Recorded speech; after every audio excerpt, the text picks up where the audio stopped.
Hello guys, welcome to के star signs. तो एक नई स्टोरी के साथ आज का वीडियो शुरू करते हैं।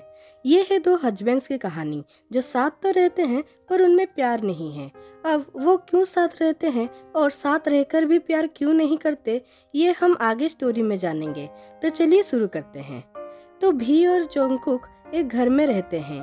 भी एक सॉफ्टवेयर इंजीनियर है और जेके एक कुक है। दोनों ने एक साल पहले शादी कर ली, पर दोनों अभी भी सिर्फ रूममेट्स और हाउसमेट्स की तरह ही रहते हैं। उनमें प्यार नहीं है। दोनों सुबह उठते हैं और भी जॉगिंग जाता है और जोंगकुक बॉक्सिंग के लिए। दोनों थक कर घर आते हैं। जेके ब्रेकफास्ट बनाता है, दोनों ब्रेकफास्ट करते हैं और अपने अपने काम पे चले जाते हैं। भी बहुत ही ज्यादा परेशान हो चुका है ऐसी लाइफ जीते जीते, जहाँ उसे सिर्फ जेके का हस्बैंड होने का दिखावा करना पड़ता है। पर सच बात तो ये है कि जेके किसी और से प्यार करता है। सोचता था कि कभी ना कभी तो जेके को प्यार हो ही जाएगा, मुझे इंतजार करना चाहिए, पर अब भी इसे खत्म करना चाहता है। एक साल पहले की बात है। एक दिन जेके अपने घर लेट से पहुंचता है तो जेके के डैड बहुत गुस्सा करने लगते हैं, क्योंकि उन्हें लगता है कि जेके का किसी के साथ चक्कर चल रहा है। पर भी जो कि बचपन से जेके को प्यार करता है, दोनों पड़ोसी भी हैं, तो वो सह नहीं पाता और जेके को बचाने के लिए जेके के डैड से कहता है, अंकल आप जेके को कुछ मत कहिए, जेके मेरे ही साथ था और मैं ही इसका बॉयफ्रेंड हूँ। जेके शॉक हो जाता है पर कुछ नहीं कहता। जेके के डैड तो पहले थोड़ा चुप हो जाते हैं, फिर खुश हो जाते हैं ये सोच के कि उनके सबसे अच्छे दोस्त का इतना होनहार बेटा उनका दामाद बन सकता है। फिर कुछ दिन बाद भी और जेके के डैड, जो कि अच्छे दोस्त हैं, वो दोस्ती को रिश्तेदारी में बदलने की सोचते हैं, पर जेके को ये मंजूर नहीं होता है, क्योंकि वो किसी और से प्यार करता है और ये बात भी जानता है।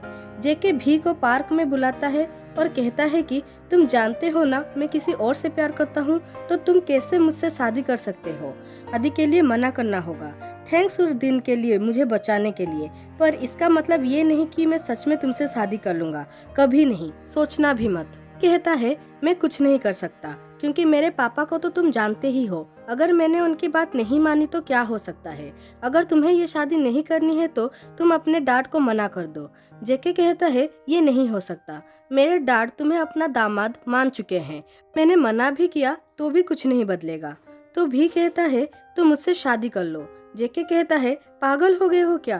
तो भी कहता है मेरा मतलब है जैसे कि हम जो हो रहा है उसे बदल नहीं सकते, तो तुम मुझसे शादी कर लो। बेशक प्यार मत करना, हम दोस्त बन के रह सकते हैं, किसी को पता भी नहीं चलेगा। जेके कहता है सुनने में तो ठीक लग रहा है, पर प्रॉमिस करो कि तुम कभी मुझसे ये एक्सपेक्ट नहीं करोगे कि मैं तुम्हें प्यार करूंगा या हम मैरिड कपल्स की तरह रहेंगे। तो भी कहता है ठीक है, प्रॉमिस, मैं कभी भी तुम्हें फोर्स नहीं करूंगा तुम्हें मुझसे प्यार करने के लिए, ना ही कपल्स की तरह रहने के लिए बोलूंगा, तुम जिसे चाहो प्यार कर सकते हो। जेके कहता है पर मुझे समझ नहीं आ रहा है कि तुम मेरे लिए इतना बड़ा सैक्रिफाइस क्यों कर रहे हो, कहीं तुम मुझसे प्यार तो नहीं करते सच में। भी कहता है अगर मैं हाँ कहूँ तो। जेके कहता है मत कहना, क्योंकि अगर तुम सच में मुझसे प्यार करते हो तो मैं तुमसे शादी नहीं करूँगा, क्योंकि मैं किसी ऐसे के साथ नहीं रह सकता जो एक तरफा मुझसे प्यार कर रहा हो, फिर तो मुझे ही गिल्ट फील होने लगेगा। भी कहता है तुम कुछ ज्यादा सोच रहे हो, मैं सिर्फ दोस्ती के लिए ये सब कर रहा हूँ, मैं क्यों तुमसे प्यार करने लगा। जेके कहता है तब ठीक है, मेरे तरफ से हाँ है। तो भी कहता है हाँ मेरे तरफ से भी हाँ है, हमेशा से ही। फिर कुछ दिन बाद दोनों की शादी हो जाती है और वो लोग देगू से सियोल आ जाते हैं, क्योंकि भी को सियोल में एक बहुत अच्छा जॉब मिल जाता है और जेके को भी सियोल के एक बड़े होटल में शेफ की नौकरी मिल जाती है। खुश होते हैं और जेके तो भी से भी ज्यादा खुश होता है, क्योंकि उसका बॉयफ्रेंड भी सियोल में ही रहता है और वहाँ उन दोनों को रोकने वाला भी कोई नहीं होता। सियोल आने के बाद जेके और बदल जाता है, जैसे कि देर रात तक पार्टी करना, वीकेंड्स में अपने बॉयफ्रेंड के साथ वेकेशन में जाना, और बेचारा भी अकेला हो जाता है पूरे घर में। वो किसी को बता सकता था और ना ही जो सब हो रहा है वो सह सकता था। फिर भी अपने पेरेंट्स और जेके के पेरेंट्स को संभाल लेता था और उन्हें इस सब के बारे में कभी पता नहीं लगने दिया। पर अब एक साल तक सब कुछ सहते सहते वह थक गया है। अब एक साल के बाद भी अपने ऑफिस में बैठे बैठे ये सोचता है कि ये कहना बहुत आसान है कि एक तरफा प्यार आसान है, पर करना उतना ही मुश्किल। अपने प्यार को किसी और के साथ देखना बार बार दिल को तोड़ने जैसा होता है, जिसे मैं अब तंग आ चुका हूँ और हमें डिवोर्स ले लेना चाहिए। तो शाम को भी घर जाता है और थोड़ी देर बाद जेके भी घर आ जाता है। जेके कहता है, दिन कैसा था तुम्हारा? तो भी कहता है, ठीक था। सुनो, मुझे तुमसे कुछ जरूरी बातें करनी है। जेके कहता है, हाँ कहो। भी कहता है, मैं चाहता हूँ कि हम डिवोर्स ले लें। तो जेके कहता है, क्या तुम्हारा दिमाग तो ठीक है? क्या बोल रहे हो तुम? तो भी कहता है, नहीं, मेरा दिमाग तो पहले खराब था, अब मैं बिल्कुल ठीक हूँ, इसलिए ये कह रहा हूँ। जेके कहता है, पर तुम अचानक से ये सब क्यों कह रहे हो? क्या तुम्हें मेरी किसी बात का बुरा लगा है? हम बात करके सॉर्ट आउट कर सकते हैं। भी कहता है, नहीं, तुम्हारी गलती नहीं है, मैं ही गलत था। जेके कहता है, क्या मतलब है तुम्हारा? मैं कुछ समझा नहीं, तुम क्यों गलत है? क्या कह रहे हो तुम? भी कहता है, मैं ही बेवकूफ था जो ये सोचने लगा था कि एक तरफा प्यार करके पूरी जिंदगी बस तुम्हारे पास रहकर बिता सकता हूँ, पर मैं गलत था, ऐसा नहीं होता। मैं अब और ये नहीं सह सकता। जेके कहता है, तो क्या तुम मुझसे प्यार करते हो? कब से? भी कहता है, जब से तुमको पहली बार देखा था तब से। जब मैंने एक बच्चे को झूला झूलते झूलते गिरते हुए रोते देखा, तब से मुझे उससे प्यार हो गया था। जब वो कॉर्न आइसक्रीम को मजे से खाते खाते गिरा देता था, मुझे तब से उससे प्यार है। जब स्कूल में लड़के मुझे तंग करते थे और वो मेरी सपोर्ट बनता था, मुझे तब से उससे प्यार है। कॉलेज में जो क्लास बंक करके वॉलीबॉल खेलने चला जाता था, तब से मुझे उससे प्यार है। तो जेके कहता है, बस करो भी, अगर तुम्हें मुझसे प्यार था तो पहले क्यों नहीं बताया और मुझसे शादी क्यों की? कहता है, प्यार करता था, किसी और का कैसे होने देता? तो जेके कहता है, तो अब क्यों डिवोर्स चाहते हो? तो भी कहता है, क्योंकि मैं समझ चुका हूँ कि हम पास होकर भी बहुत दूर हैं और हम एक घर में रहते तो हैं, पर तुम किसी और के हो। इसलिए जैसा कि मैंने प्रॉमिस किया था 1 साल पहले, मैं तुम्हें फोर्स नहीं करूँगा कभी मुझसे प्यार करने के लिए। अब मैं खुद को और तुमको इस रिश्ते से आज़ाद करना चाहता हूँ। चिंता मत करो, तुम्हारे पेरेंट्स को मैं संभाल लूंगा, और रही बात तुम्हारी और जिमिन की, तो मैं तुम दोनों की शादी करवाऊंगा। जेके कहता है, भी तुम पागल हो गए हो? शायद तुमने आज ड्रिंक कर ली है, हम कल बात करते हैं। तो भी कहता है, तुम जानते हो मैं कभी ड्रिंक नहीं करता, और अभी तो बिल्कुल भी नहीं पी रखी है मैंने। मैं अपने होश में हूँ और सोच समझ कर ही बोल रहा हूँ। तो जेके को कुछ समझ नहीं आता और वो अपने रूम में चला जाता है। जेके रूम में बैठकर सोचने लगता है कि भी आज तक जो इतना मेरे लिए कर रहा था, वो क्या सिर्फ मेरे लिए दोस्ती थी और उसके लिए प्यार? अब मैं क्या करूं? मैं किसी को रोज रोज नहीं तड़पा सकता, और अगर सच में भी मुझसे इतना प्यार करता है तो पहले ही वो बहुत सह चुका है। शायद वो ठीक ही कह रहा है, हमें डिवोर्स ले लेनी चाहिए। थोड़ी देर सोचने के बाद वो जिमिन को कॉल करता है और कहता है, जिमिन, क्या हम शादी कर लें? तो जिमिन कहता है, क्या सच में? पर तुम तो पहले से ही शादीशुदा हो ना? क्या कहता है, हाँ, पर हमने डिवोर्स लेने की सोच लिया है, तो अब हम शादी कर सकते हैं। जिमिन कहता है, ठीक है, पर मुझे पहले अपने पेरेंट्स को तुम्हारे बारे में बताना होगा। तो जेके कहता है, ठीक है, तो तुम बता देना, पर अगर वो नहीं माने तो क्या तुम मुझसे शादी नहीं करोगे? तो जिमिन कहता है, पता नहीं, मुझे लगता है वो मान जाएंगे, और अगर सच में वो नहीं माने तो हम जैसे अब हैं वैसे रह सकते हैं। को थोड़ा बुरा लगता है और वो जिमिन को कुछ बिना कहे ही कॉल कट कर देता है। दूसरे दिन डिवोर्स फाइल करने दोनों लॉयर के ऑफिस जाते हैं और डिवोर्स फाइल कराते हैं। लॉयर कहता है, चिंता मत कीजिए, अगर दोनों के तरफ से कोई परेशानी नहीं होगी तो 2 महीने के अंदर ही डिवोर्स हो जाएगा।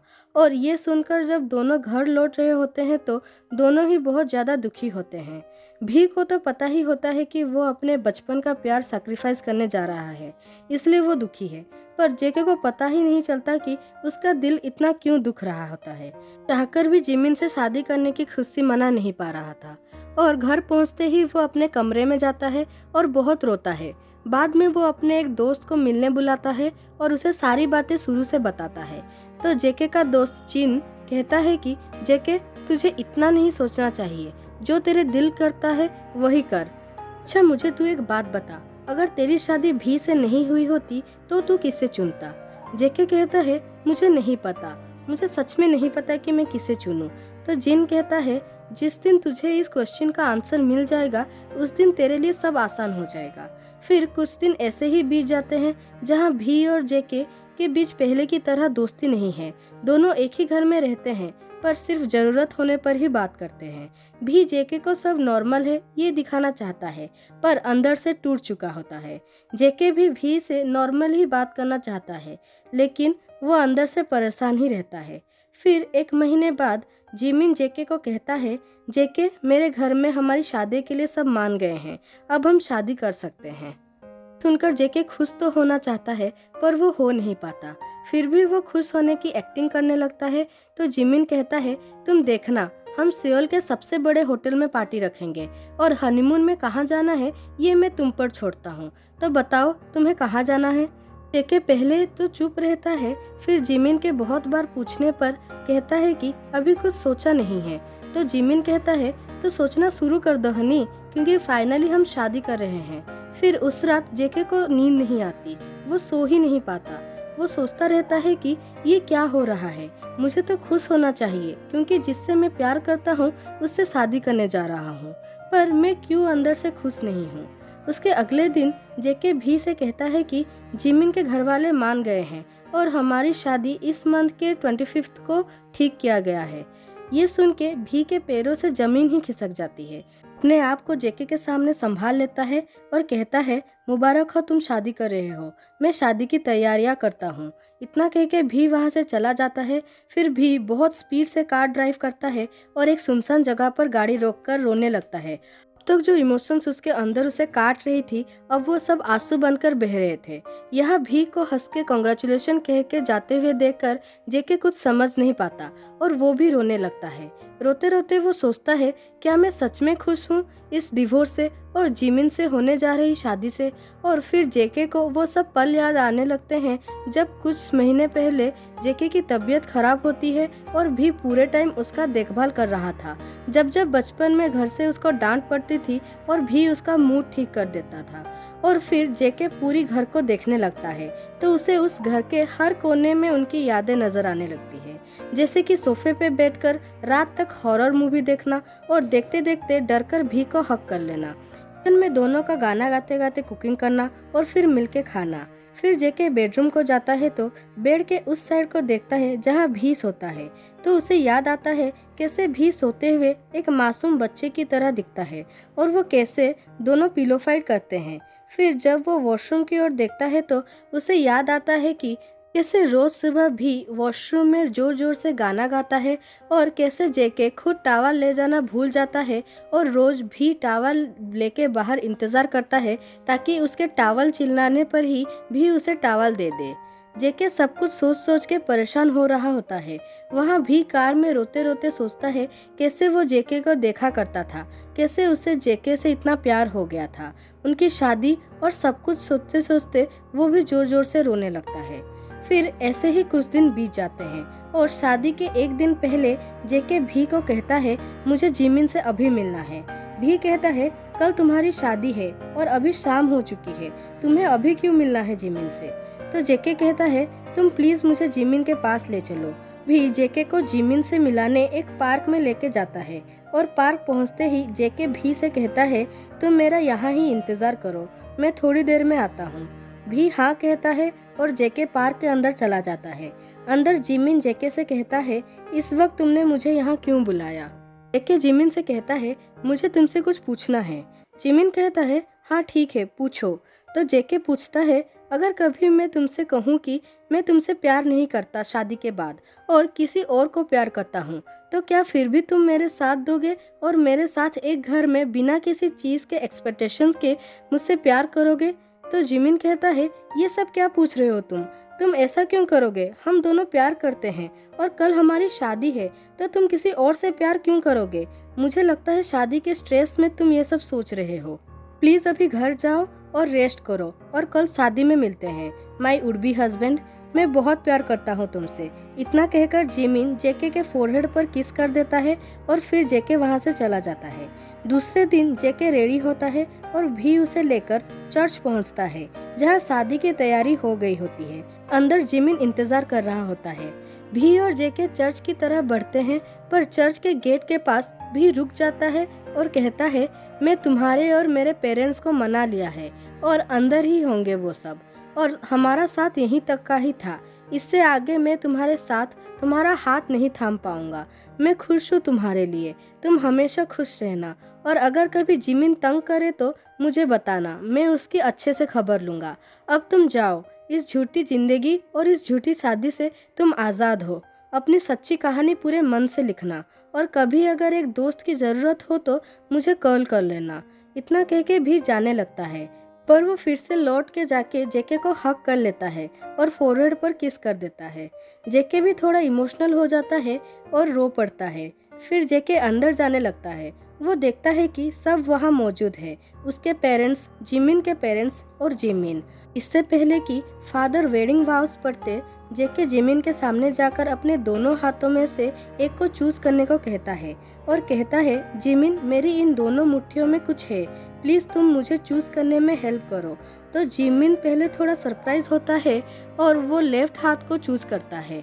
जब जेके लेफ्ट हाथ की मुट्ठी खोलता है तो उसमें उसकी वेडिंग रिंग होती है जो भी ने शादी के वक्त उसे पहनाई थी। तो जिमिन कहता है, ये क्या मजाक है, ये तो तुम्हारी पहली शादी की रिंग है ना। तो जेके हाँ कहता है। जिमिन कहता है, तो दूसरे हाथ में क्या था। जेके कहता है, इस हाथ में तुम्हारे लिए लाई गई रिंग है। तो जिमिन कहता है, तो मैं ये वाली चूज करता हूँ। जेके कहता है कि मैं आज तक यही सोच रहा था कि हम दोनों प्यार करते हैं क्योंकि हम दोनों एक दूसरे के लिए कुछ भी कर सकते हैं और तुम्हें जो चाहिए वो सब मेरे पास है और मुझे जो चाहिए वो सब तुम्हारे पास है। तुम मुझे सब कुछ दे सकते हो और तुम में वो सारे गुण हैं जो एक पार्टनर को चाहिए। तुम परफेक्ट हो जिमिन। पर प्यार का सही मतलब मुझे अब समझ आया है कि प्यार में तुम मेरे लिए क्या कर सकते हो, मुझे क्या दे सकते हो। उससे ज़्यादा इम्पोर्टेंट ये है कि तुम मेरे लिए क्या खो सकते हो, क्या सैक्रिफाइस कर सकते हो। और भी से ज़्यादा इस जन्म में मेरे लिए कोई और सैक्रिफाइस नहीं कर सकता। उसने खुद को खोकर मुझे चाहा है और इसलिए अब मेरी बारी है। अपना ख्याल रखना। इतना कह के जेके वहाँ से दौड़ने लगता है। दौड़ते हुए जब वो चर्च के बाहर पहुँचता है तो देखता है भी चर्च के पास एक ब्रिज पर खड़ा है। जेके दौड़ते हुए भी के पास जाता है और भी के सामने पहुंचकर रुक जाता है। भी जेके को देखकर शॉक हो जाता है और कहता है, तुम यहाँ क्यों हो, तुम्हें तो चर्च में होना चाहिए था ना। भी की बातें खत्म ही हुई होती है कि जेके भी को लिप्स पर जोर से किस कर देता है और फिर भी समझ जाता है कि सब ठीक हो गया है। जेके वापस उसके पास हमेशा के लिए आ चुका है तो वो भी जेके को टाइटली पकड़कर किस करने लगता है। इसी के साथ ये वीडियो और ये स्टोरी यहीं खत्म होती है। अगर आपको ये स्टोरी और वीडियो अच्छा लगा तो लाइक, कमेंट, शेयर करना ना भूलें और चैनल को सब्सक्राइब जरूर कर दें। Thank you.